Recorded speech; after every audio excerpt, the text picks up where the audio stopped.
Здравейте, приятели! Днес ще ви покажа моите 3 книги на Monster High. Това ми е първата, втората и третата. Започваме с първата. Първата се разказва за Венера Мухоловска. Monster High. Приятели в училище, семейни истории, тест. Венера Мухоловска. Така, ето го даде. Всичко за Венера Мухоловска.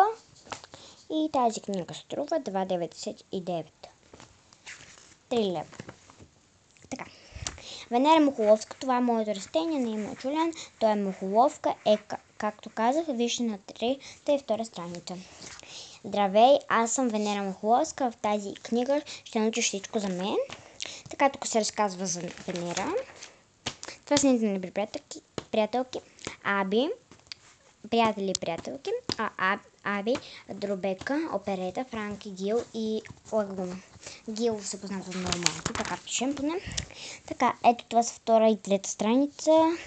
Домашен любимец, Мухоловката на име Мухоловец на име Джулиан. Той е с особен характер. Вероятно вече сте сещате какво обича да бухава той за обяд. Така, тук са тестовете, а назад има за оцветяване. Аз съм оцветявала.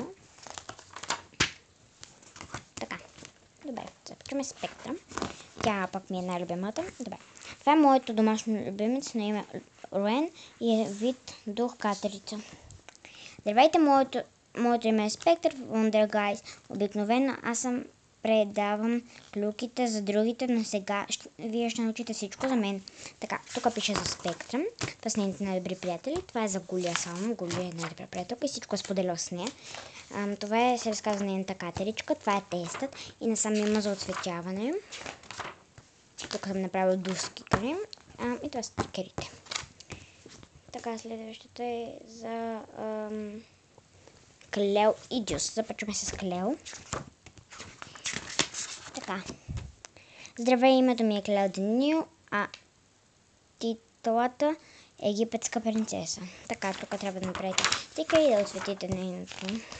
Така, да я цветите. И сега за Дюс вече започваме. Дюс Горгон. Така. Аз съм Дюс, пише. Така. Тук трябва да му нарисувате татуировката, а тук не знам. Тук нещо да му цветите обувките, мисля. Тази страница не ви я показах. Ето тук. И така изглежда. Добре. Това бяха моите книги на Monster High. Ако ви харесва видеото, коментирайте, абонирайте се и чао!